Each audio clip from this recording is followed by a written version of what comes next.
Tak ada yang menyangka negara kecil yang selama ini diremehkan, kini menggetarkan langit Israel dengan satu rudal mematikan. Dalam hitungan detik, bandara kebanggaan Israel berubah jadi neraka dan dunia pun terdiam.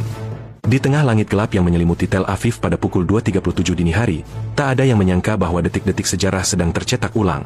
Bandara Internasional Ben Gurion, ikon kebanggaan Israel, pintu gerbang bagi dunia, dan simbol supremasi teknologi serta pengamanan militer mereka, tiba-tiba berubah menjadi puing-puing yang membara. Semua berawal dari radar militer Israel yang menangkap kejanggalan. Sebuah objek asing melesat dari arah barat daya, dengan kecepatan yang membuat sistem Iron Dome tak mampu mengenali bentuk, arah, bahkan intensitas ledakannya. Dalam waktu kurang dari 3 menit, benda itu menembus atmosfer dan menghantam langsung terminal utama Bandara Ben Gurion, disusul oleh suara ledakan dahsyat yang mengguncang seluruh kota. Objek itu bukan rudal biasa. Ini adalah rudal hipersonik buatan Yaman, salah satu senjata paling mematikan yang belum pernah diluncurkan sebelumnya secara terbuka. Sumber intelijen menyebutnya sebagai Al-Sakir 5, rudal generasi baru yang dikembangkan diam-diam oleh koalisi militer Yaman, sebuah kejutan besar yang tak hanya merusak infrastruktur, tapi juga menghancurkan kepercayaan Israel terhadap dominasi militernya. Dalam hitungan detik, seluruh sistem komunikasi dan navigasi bandara lumpuh. Api menyala dari landasan pacu hingga area parkir pesawat. Kamera keamanan merekam pesawat komersial yang hancur terbakar, dan ribuan orang berlarian tanpa arah di tengah asap tebal dan serpihan kaca.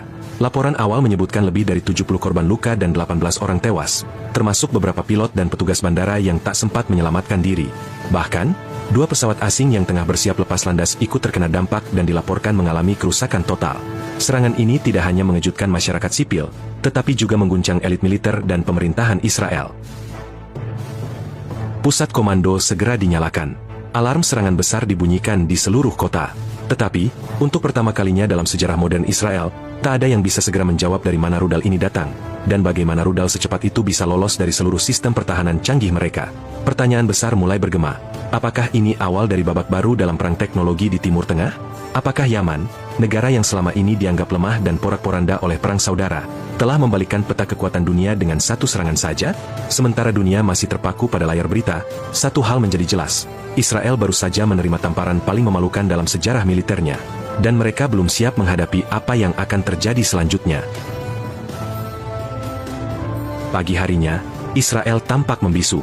Pemerintah enggan mengakui ke publik bahwa Bandara Internasional Ben Gurion, simbol keamanan dan kemajuan negeri itu, telah hancur lebur hanya dalam satu tembakan. Media lokal diberi arahan untuk tidak memberitakan peristiwa tersebut secara terang-terangan. Namun, internet tidak bisa dibungkam. Cuplikan dari warga sipil dan staf bandara yang berhasil selamat tersebar di media sosial. Video-video memperlihatkan kobaran api yang menjalar ke terminal penumpang, dentuman ledakan susulan dari tangki bahan bakar pesawat, serta jeritan panik yang membelah malam Tel Aviv. Dunia menyaksikan kebohongan yang coba ditutup-tutupi oleh rezim, dan narasi resmi pemerintah pun mulai runtuh. Sementara itu, investigasi internal menunjukkan bahwa rudal hipersonik yang menghancurkan bandara bukan hanya senjata biasa, melainkan hasil rekayasa bersama antara milisi Yaman dan kekuatan regional yang selama ini diremehkan oleh dunia barat. Teknologi peluncuran berlapis yang digunakan memungkinkan rudal untuk menyelinap tanpa terdeteksi radar, dan kecepatan Mach 7 menjadikannya tak bisa dicegat oleh Iron Dome, David's Sling, maupun sistem Arrow 3 sekalipun. Pusat Komando Militer Israel mengalami tekanan besar. Pertemuan darurat digelar antara petinggi IDF, Mossad, dan Kabinet Keamanan. Namun, lebih dari sekadar strategi militer, mereka kini dihadapkan pada kenyataan pahit. Musuh yang dulu mereka pandang sebelah mata telah menemukan celah, dan berhasil menyerang titik paling sensitif di jantung negara. Lebih dari itu, serangan ini juga menimbulkan kekacauan ekonomi yang tak terhindarkan. Penerbangan internasional dibatalkan. Investor asing panik. Mata uang shekel melemah tajam dalam waktu kurang dari 6 jam setelah kabar ledakan menyebar. Pasar saham Israel terjun bebas. Bahkan beberapa maskapai asing mengumumkan penangguhan rute ke Israel, hingga waktu yang tidak ditentukan. Netanyahu dan kabinetnya dituding lalai.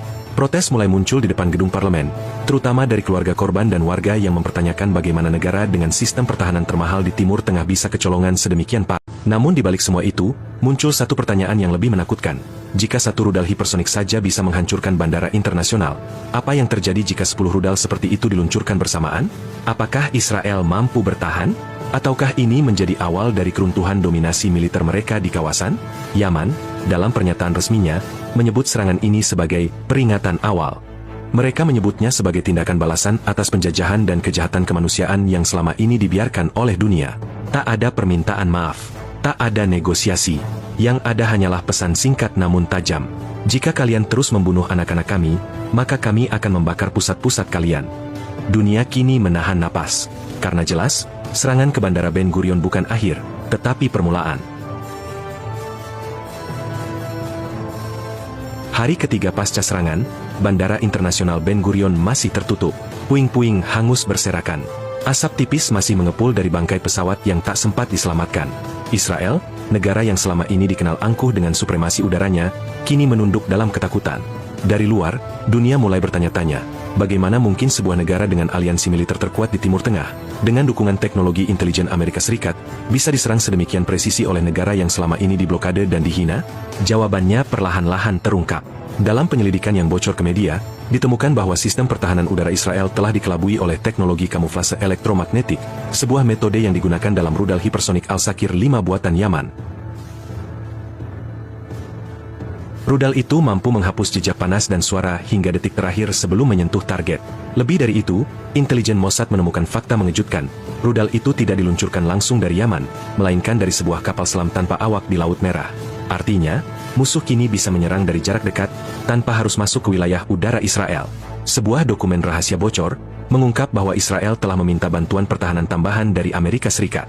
Namun, tekanan internasional yang meningkat terhadap agresi militer Israel ke Gaza dan Lebanon membuat sebagian negara mulai menarik dukungannya secara diam-diam. Beberapa negara Eropa bahkan mulai menyuarakan kritik terbuka. Dan di saat krisis diplomatik ini memburuk, Yaman menyampaikan pesan keduanya, dengan nada yang lebih tegas. Kami tidak sedang bermain-main. Ini bukan rudal terakhir. Jika kalian tidak menghentikan pembantaian, kami akan menghancurkan seluruh infrastruktur kalian, satu demi satu.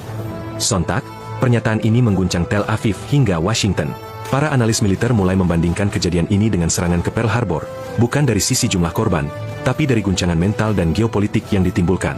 Israel kini sadar, musuhnya telah berubah.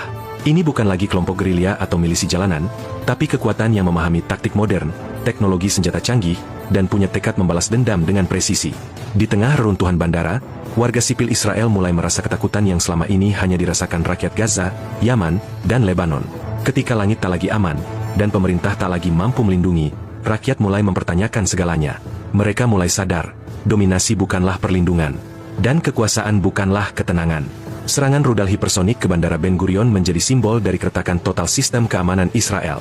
Dan lebih dari itu, menjadi tanda zaman baru, di mana ketidakadilan yang selama ini ditutupi oleh senjata dan propaganda kini dibalas dengan kekuatan dari tempat yang tak disangka.